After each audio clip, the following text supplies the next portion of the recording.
اسلام کے اندر اللہ جل شانہ نے 5 بنیادیں رکھی ہیں، اور انہی بنیاد میں سے ایک بنیاد زکوٰۃ کا ادا کرنا ہے۔ معاذ بن جبل رضی اللہ عنہ کو اللہ کے نبی علیہ الصلوۃ والسلام نے یمن کی طرف بھیجا، تو اس وقت بھی ان کو یہ وصیت کرتے ہوئے اللہ کے نبی صلی اللہ علیہ وسلم نے کہا کہ اے معاذ، سب سے پہلی چیز جس کی تم دعوت دینا وہاں کے لوگوں کو، یمن کے لوگوں کو، تو تم اس بات کی دعوت دینا کہ اللہ کے علاوہ کوئی معبود برحق نہیں، اور لوگ اس کے ساتھ کسی کو شریک نہ ٹھہرائیں، اور نماز قائم کرنے کی تاکید کرنا اور زکوٰۃ کی ادائیگی کرنے کے لیے کہنا۔ تو یہ اتنی اہم چیز ہے کہ اسلام کی بنیادی حیثیت اس کے اندر موجود ہے، اور یہ اتنا اہم فریضہ ہے کہ اللہ کے نبی علیہ الصلوۃ والسلام نے ایک موقع پر فرمایا امرت ان اقاتل الناس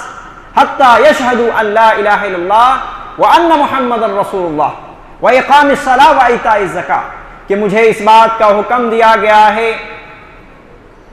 کہ میں جہاد کروں، لڑوں ایسے لوگوں سے جو اللہ کی وحدانیت کی گواہی نہیں دیتے،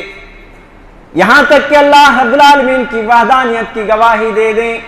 امرت ان اقاتل الناس حتی یشہدوا ان لا الہ الا اللہ، یہاں تک کہ وہ گواہی دے دیں کہ اللہ کے علاوہ کوئی معبود برحق نہیں، وان محمد رسول اللہ، اور محمد اللہ کے رسول ہیں، اس بات کی گواہی دے دے۔ واقام الصلاۃ، نماز قائم کرنے لگے، وایتاء الزکاۃ، اور زکوٰۃ کی ادائیگی کرے۔ اللہ کے نبی علیہ الصلوۃ والسلام کو یہ حکم دیا گیا تھا کہ آپ لڑتے رہیں، جہاد کرتے رہیں۔ جہاد کی کئی قسم ہیں، ایک جہاد قولی بھی ہے، زبانی جہاد بھی ہے، اپنے نفس کی بھی جہاد ہے، اور اس طریقے سے دشمنوں کے وار کو روکنے کے لیے بھی جہاد ہے، اور جہاد کی کئی اقسام ہیں۔ اللہ کے نبی صلی اللہ علیہ وسلم کہتے ہیں کہ مجھے اس بات کا حکم دیا گیا ہے کہ جب تک لوگ دین پر نہ آ جائیں، نماز قائم کرنے نہ لگیں، زکوٰۃ کی ادائیگی نہ کرنے لگیں، تب تک میں جہاد کرتے رہوں۔ حضرت ابو بکر صدیق رضی اللہ عنہ کے بارے میں آتا ہے کہ جب ان کی دور خلافت کا زمانہ آیا، لوگ جو نئے مسلمان ہوئے تھے، ایسے لوگ جن کے دلوں میں اسلام ابھی راسخ نہیں ہوا تھا، اسلام ابھی رچا بسا نہیں تھا ان کے رگ و پے میں، ایسے لوگ زکوٰۃ کے منکرین ہو گئے۔ حضرت ابو بکر صدیق رضی اللہ عنہ نے ایسے لوگوں سے جہاد کیا جو زکوٰۃ کے منکرین ہو گئے، اور حضرت ابو بکر صدیق رضی اللہ عنہ نے کہا کہ اللہ کی قسم جس کے قبضہ قدرت میں میری جان ہے، میں اس وقت تک میں اس سے پیچھے نہیں ہٹوں گا، اور ہر اس شخص سے زکوٰۃ کا مال لے لوں گا جو نبی کریم صلی اللہ علیہ وسلم کے زمانے میں جانور کے ساتھ ان کی رسی بھی دیا کرتے تھے، اس رسی کو بھی لینے سے میں پیچھے نہیں ہٹوں گا۔ تو کتنا اہم ترین عبادت ہے یہ زکوٰۃ کی ادائیگی۔ معزز سامعین کرام، یہی زکوٰۃ کی ادائیگی ہے جس کے بارے میں حضرت غریر رضی اللہ عنہ کہتے ہیں کہ میں نے اللہ کے رسول صلی اللہ علیہ وسلم سے اس بات پر بیعت کیا تھا، عہد و پیمان کیا تھا کہ میں نماز قائم کرتے رہوں گا اور زکوٰۃ کی ادائیگی کرتے رہوں گا۔ معلوم ہوا کہ زکوٰۃ اتنا اہم ترین عبادت ہے کہ اللہ کے رسول صلی اللہ علیہ وسلم نے اس کے لیے بیعت لیا۔ زکوٰۃ اتنا اہم ترین عبادت ہے کہ حضرت ابو بکر صدیق رضی اللہ عنہ نے اپنے زمانہ خلافت میں ان لوگوں سے جہاد کیا جو زکوٰۃ کے منکرین ہو گئے۔ زکوٰۃ اتنا اہم ترین عبادت ہے کہ اللہ رب العالمین نے زکوٰۃ کو اسلام کی 5 بنیادوں میں سے ایک بنیاد قرار دیا، ایک ستون اور کھمبا قرار دیا، جس کے بغیر اسلام قائم نہیں ہو سکتا۔ اور اس کے فائدے اگر دیکھیں تو ظاہر ہے زکوٰۃ جو جن لوگوں پر اللہ رب العالمین نے فرض کیا ہوا ہے، صاحب حیثیت، صاحب ثروت لوگوں کے یہاں اللہ رب العالمین نے زکوٰۃ کو فرض کیا ہے، اور ان لوگوں کے مال میں سے تھوڑے حصے وہ غریبوں اور مسکینوں کے یہاں آئیں گے، ان کی زندگی بھی ذرا سدھر جائے گی۔ اس لیے اللہ رب العالمین نے اس کام کو کیا ہے تاکہ اللہ کے بندے جو غریب ہیں، اللہ کے بندے جو فقیر ہیں، اللہ کے بندے جو مسکین ہیں، ایسے لوگ بھی جو ہے بھوکے نہ مرے۔ اس لیے اللہ رب العالمین نے بندوں کی مہربانی کے لیے بندوں ہی کو اس بات کے اوپر فرض کر دیا کہ تم کو اللہ نے صاحب حیثیت بنایا ہے، تو ایسی صورت میں تم اپنے مالوں میں سے تھوڑا سا حصہ نکالنا ہے، سال میں ایک بار نکالنا ہے، اور ان حصے کو ایسے لوگوں کے ہاں خرچ کر دینا ہے جو بھوکے نہ مریں۔ انشاءاللہ تفصیلات آئیں گی۔ اس کے بعد آئیں دیکھتے ہیں کہ اگر آدمی زکوٰۃ ادا کرتا ہے تو اس کی کیا فضیلت ہے۔ چونکہ یہ ٹاپک اس مہینے کے اندر اس لیے لیا گیا کہ عام طور پر اسی مہینے میں زکوٰۃ کی ادائیگی کی جاتی ہے، اور کی بھی جانی چاہیے کہ جن لوگوں کو اللہ رب العالمین نے صاحب حیثیت بنایا ہے، مال و دولت سے نوازا ہے، ایسے لوگوں کے اوپر اللہ رب العالمین نے فرض کیا ہے، لہذا وہ سال میں ایک مرتبہ اپنی زکوٰۃ کی ادائیگی کریں۔ اور اس کے لیے ہم یہ سمجھیں کہ زکوٰۃ اگر ہم ادا کرتے ہیں تو ایسی صورت میں اللہ اور اس کے رسول نے کیا فضیلتیں بیان کی ہے، اور اگر ہم زکوٰۃ کی حیثیت ہونے کے باوجود، ہم پر اپنے مالوں میں فرض ہونے کے باوجود اگر زکوٰۃ نہیں ادا کرتے ہیں تو نقصان کیا ہے۔ پہلا فائدہ یہ ہے کہ جو لوگ اللہ کے راستے میں زکوٰۃ کی ادائیگی کریں گے، ایسے لوگوں کی ایمان کی دلیل اللہ رب العالمین نے بتلائی ہے کہ ایسے لوگ ایمان کی دلیل ہے کہ ایسے لوگوں کے پاس اللہ رب العالمین کے اوپر ایمان ہے، ایسے لوگوں کا یوم آخرت پر ایمان ہے، ایسے لوگوں کا رسول اللہ صلی اللہ علیہ وسلم پر ایمان ہے۔ اللہ رب العالمین نے سورہ توبہ کے اندر فرمایا فَإِن تَابُوا وَأَقَامُوا الصَّلَاةَ، اگر یہ لوگ توبہ کرنے اور نماز قائم کرنے لگے، وَآتُوا الزَّكَاةَ، اور زکوٰۃ کی ادائیگی کرنے، فَإِخْوَانُكُمْ فِي الدِّينِ، تو وہ تمہارے دینی بھائی ہیں۔ اے صحاباؤ، اے مومنوں کی جماعتوں، اے مسلمانوں کی جماعتوں، وہ تمہارے دینی بھائی ہیں، دین کے بھائی ہیں۔ معلوم ہوا کہ جو لوگ زکوٰۃ کی ادائیگی نہیں کرتے، نماز قائم نہیں کرتے اور توحید پر نہیں چلتے، تو ایسی صورت میں وہ دینی بھائی تمہارے نہیں ہیں۔ معلوم ہوا اس آیت کریمہ کے اندر کہ جو لوگ زکوٰۃ کی ادائیگی کرتے ہیں، اللہ رب العالمین نے مال و دولت سے نوازا ہے اور ان کے اوپر زکوٰۃ فرض ہو چکا ہے اور زکوٰۃ ادا بھی کرتے ہیں، تو ایسی صورت میں یہ لوگ مسلمانوں کے بھائی ہیں، صحابہ کرام کے بھائی ہیں، وگرنہ بھائی نہیں ہیں، دینی بھائی۔ اس کے بعد زکوٰۃ کی دوسری فضیلت یہ ہے کہ جو زکوٰۃ کی ادائیگی کرتے ہیں ان کو اللہ رب العالمین خوف و غم سے محفوظ رکھتا ہے۔ کل قیامت کے دن جو خوف کی حالت یہ ہوگی کہ انبیاء کرام علیہ السلام کی بھی یہ حالت ہوگی کہ وہ ڈر کے مارے اللہ رب العالمین سے بات تک نہیں کر پائیں گے۔ تفسیر قرآن مجید کے اندر ایک آیت گزری تھی جس کے تبصرے پر میں نے یہ کہا تھا کہ اللہ تبارک و تعالیٰ ان سے پوچھے گا، انبیاء کرام کی جماعت کو جمع کر کے پوچھے گا کہ بتاؤ اے انبیاء کی جماعتوں کہ تمہاری قوم نے جب تم توحید کو پیش کر رہے تھے، دین کو پیش کر رہے تھے، تو ایسی صورت میں تمہاری قوم نے کیا جواب دیا تھا؟ انبیاء کرام علیہ السلام کی حالت یہ ہوگی کہ خوف ان کے دلوں میں لرزہ برسا ہوگا اور اس وجہ سے اللہ رب العالمین سے کہیں گے کہ اللہ ہم کچھ نہیں جانتے۔ اللہ اکبر، کتنی گھبراہٹ ہوگی انبیاء کرام علیہ السلام کو کہ وہ دنیا کے اندر قوم نے کیا جواب دیا تھا وہ بھی بھول جائیں گے، یہ حالت ہوگی۔ تو معلوم ہوا کہ قیامت کا دن ایک تو خوف کا بھی منظر ہوگا زبردست،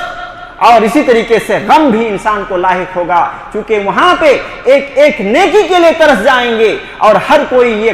آج جو یہ اللہ رب العالمین نے آفر کے وقت مقرر کر رکھے ہیں کہ نیکیاں ہر جگہ ہیں، بس تمہیں اٹھانے کی ضرورت ہے، اپنے دامنوں میں سمیٹنے کی ضرورت ہے۔ اٹھو چلتے پھرتے بسم اللہ سبحان اللہ الحمدللہ اللہ اکبر لا الہ الا اللہ لا حول ولا قوت الا باللہ کہتے رہو۔ جنت میں تم درخت لگاتے رہو، جھاڑ لگاتے رہو، کہتے رہو، تمہارے گناہ مٹتے گئے اور نیکیاں تم بٹورتے رہو، اور اسی طریقے سے قدم قدم پر نیکیاں رکھی گئی ہیں۔ آج ہم ان نیکیوں کو اٹھانے کے لیے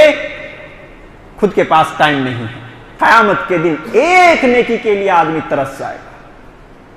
معزز سامعین، اس دن اگر خوف سے محفوظ ہونا ہے اور اس دن اگر غم سے محفوظ ہونا ہے تو اللہ رب العالمین نے اس کے لیے کہا ان الذین آمنوا وعملوا الصالحات، کہ جو لوگ ایمان لائے، نیک اعمال کیے، واقاموا الصلاۃ اور نماز قائم کرے، وآتوا الزکوٰۃ اور زکوٰۃ کی ادائیگی کرے، یہ 4 کام کیے، لہم اجرہم عند ربہم، ایسے لوگوں کا اجر اللہ رب العالمین کے پاس ہے، ایسے لوگوں کی نیکی اور ثواب اللہ رب العالمین کے پاس ہے۔ اور کہا ولا خوف علیہم ولا هم یحزنون، ایمان لانے والے، نیک اعمال کرنے والے، نماز قائم کرنے والے، زکوٰۃ کی ادائیگی کرنے والے، ایسے لوگوں کی فضیلت اللہ رب العالمین یہ بتاتا ہے کہ ان کے یہاں اللہ رب العالمین کل قیامت کے دن جب ان سے ملیں گے تو ایسی صورت میں لا خوف، ان کے پاس کوئی خوف نہیں ہوگا، کوئی ڈر نہیں ہوگے ان کے دلوں میں، ولا هم یحزنون، اور نہ ہی کسی قسم کا غمگین ہوں گے، بلکہ بالکل وہ مطمئن ہوں گے، بلکہ بالکل وہ آرام سے ہوں گے، ان کو معلوم ہوگا کہ ہمارے ساتھ اللہ رب العالمین بڑا اچھا سلوک کرنے والا ہے۔ معزز سامعین کرام، زکوٰۃ اتنی بڑی چیز ہے کہ قیامت کے دن غم سے بھی دور کر دے گا اور اسی طریقے سے خوف سے بھی دور کر دے گا۔ اور اگر آدمی کو کامیابی پانا ہے، تیسرا فائدہ اور تیسری فضیلت یہ سن بھی لیں کہ اللہ رب العالمین نے قیامت کے دن کامیابی کی ضمانت ایسے لوگوں کے لیے دیا ہے جو زکوٰۃ کی ادائیگی کرتے ہیں۔ کہا سورہ بقرہ کے شروع میں اللہ رب العالمین نے بیان کیا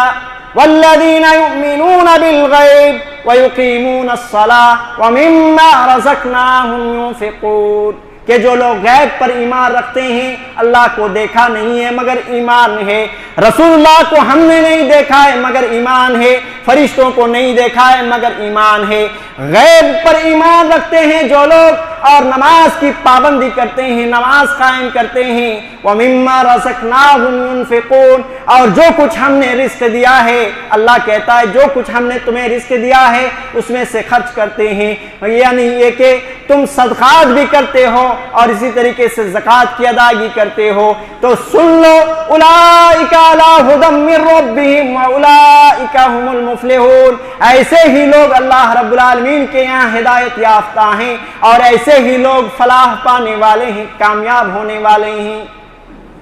معلوم ہوا کہ زکوٰۃ کی ادائیگی اتنی بڑی چیز ہے کہ اللہ رب العالمین نے کامیابی کی ضمانت دے دی ہے۔ اور اسی طریقے سے زکوٰۃ ہی ہے میرے بھائیوں کہ گناہ کو ایسے مٹاتا ہے، وہ ایسے مٹاتا ہے جس طریقے سے آگ کو پانی مٹا دیتا ہے۔ اللہ کے نبی علیہ الصلوۃ والسلام نے یہ فرمایا الصدقۃ تطفئ الخطیۃ کما یطفئ الماء النار، کہ صدقہ گناہ کو ایسے مٹا دیتا ہے جیسے کہ آگ کو پانی بجھا دیتا ہے۔ علامہ ابن عثیمین رحمہ اللہ نے اس کی تشریح میں یہ لکھتے ہیں، کہتے ہیں کہ یہاں صدقہ سے مراد عام طور پر نفلی صدقات بھی مراد ہیں اور اسی طریقے سے زکوٰۃ بھی مراد ہیں۔ معلوم ہوا کہ آدمی اگر زکوٰۃ کی ادائیگی کرتا ہے یا صدقہ و خیرات کرتا ہے تو ایسی صورت میں وہ اتنا پاور اپنے اندر رکھتا ہے کہ وہ گناہ کو ایسے مٹا دے گا جیسے کہ آگ کو پانی بجھا دیتا ہے۔ اللہ اکبر۔ اسی طریقے سے ایک دیہاتی نبی کریم صلی اللہ علیہ وسلم کے پاس آتے ہیں، صحیح بخاری کی روایت ہے، اللہ کے نبی صلی اللہ علیہ وسلم اس کو توحید کی تعلیم دیتے ہیں اور پھر نماز کی تعلیم دیتے ہیں اور اسی طریقے سے زکوٰۃ کی تعلیم دیتے ہیں، رمضان کے مہینے کے روزے کی تعلیم دیتے ہیں۔ پھر وہ شخص اٹھ کھڑا ہوتا ہے یہ کہتے ہوئے قال والذی نفسی بیدہ لا ازید علی ھذا، کہ قسم ہے اس ذات کی جس کے قبضہ قدرت میں میری جان ہے، میں اس سے زیادہ کچھ بھی نہیں کروں گا، جو نبی نے رہنمائی کی ہے وہ میں کروں گا اور اس سے زیادہ نہیں کروں گا۔ اللہ کے نبی علیہ الصلوۃ والسلام نے یہ بیان کیا، اے صحاباؤ، تم میں سے جو شخص یہ پسند کرتا ہے کہ جنتی شخص کو دیکھے فَلْيَنْظُرْ إِلَىٰ هَٰذَا، تو ایسی صورت میں وہ تم دیکھنا چاہتے ہو تو اس شخص کو دیکھ لو۔ معلوم کیا ہوا؟ معلوم یہ ہوا کہ نماز کی پابندی اور اسی طریقے سے زکوٰۃ کی ادائیگی اور رمضان کے روزے اتنا اہم ترین عبادت ہے کہ انسان کو جنت میں داخل کر دیتی ہے اور اس میں کوئی شبہ نہیں۔ جی صحیح بخاری کی روایت تھی تو اتنی بڑی فضیلت بتائی گئی ہے معزز سامعین زکوٰۃ ادا کرنے کے تعلق سے کہ جن لوگوں کو اللہ رب العالمین نے مال و دولت سے نوازا ہے اور جن کی زندگی میں اپنے مال ہو، اپنے کاروبار ہو، اپنا بزنس ہو، اپنا تجارت ہو، یا یہ کہ سونے چاندی ہوں، ہمارے ماں اور بہنوں کے یہاں اگر ان میں نصاب پہنچ جاتا ہے، زکوٰۃ کی جو مقدار بیان کیے گئے ہیں وہاں تک اگر پہنچ جاتا ہے، تو ایسی صورت میں زکوٰۃ کا ادا کرنا ایک بہت بڑی عبادت ہے، بہت بڑی عبادت ہے جس کو ہم سوچ بھی نہیں سکتے۔ تو یہ اتنی بڑی چیز ہے، ہمیں اس چیز کو دھیان دینا پڑے گا، اور اپنی زندگی میں اگر زکوٰۃ فرض ہو چکے ہوں تو ایسی صورت میں ضرور ادا کریں۔ اب آئیے چند باتیں اس تعلق سے بھی ہو جائے کہ اگر ہمیں اللہ رب العالمین نے مال و دولت سے نوازا ہے، یا سونے چاندی سے نوازا ہے، یا یہ کہ کھیتی باڑی سے نوازا ہے، یا یہ کہ بزنس اور تجارت سے نوازا ہے، اور ہمارے اوپر زکوٰۃ فرض ہو چکے ہیں، اس کے باوجود اگر ہم زکوٰۃ ادا نہیں کرتے تو اس کی کیا عذاب ہیں اور کیا سزائیں ہیں اور کیا وعیدیں ہیں اللہ رب العالمین کے ہاں اور اللہ کے رسول صلی اللہ علیہ وسلم کے ہاں۔ اس کے انجام میں سے سب سے پہلا انجام یہ ہے کہ جب قوم کے یہاں زکوٰۃ فرض ہو چکے ہوں اور قوم زکوٰۃ ادا کرنے سے پیچھے ہٹنے لگے، تو ایسی صورت میں اللہ رب العالمین بھوک سے اور اسی طریقے سے قحط سالی کی مار اللہ رب العالمین کی طرف سے پڑتی ہے۔ آج بارش کی ضرورت ہے، بارش نہیں ہو رہی ہے، قحط سالی ہے، تو یہ قحط سالی کیوں ہے؟ کہیں نہ کہیں اپنے گناہوں کی طرف جھانکنا ہوگا، ہم اپنے گناہوں کی طرف دیکھنا ہوگا کہ وہ کون کون سے ہمارے گناہ ہیں جس کی وجہ سے اللہ رب العالمین موسم بارش کے بھی وقت میں اللہ رب العالمین بارش نہیں برسا رہا ہے۔ اللہ کے رسول صلی اللہ علیہ وسلم کہتے ہیں کہ اگر تم زکوٰۃ نہیں ادا کرو گے تو ایسی صورت میں اللہ رب العالمین آسمان میں اپنے پانی کو روک لے گا، بارش نہیں برسائے گا، قحط سالی آ جائے گی، سارے چارے اور اسی طریقے سے تمہارے باغات وغیرہ بھی مر سکتے ہیں۔ اللہ کے نبی علیہ الصلوۃ والسلام فرماتے ہیں، صحیح الترغیب و ترہیب کی روایت ہے، امام البانی رحمہ اللہ نے اس کتاب کے اندر اس روایت کو نقل کر کے صحیح قرار دیا ہے، ما منع قوم الزکاۃ، کہ جو قوم زکوٰۃ سے رک جائے، زکوٰۃ ادا نہ کرے، الا ابتلاہم اللہ بالسنین، تو اللہ رب العالمین قحط سالی میں ایسے لوگوں کو مبتلا کر دیتا ہے۔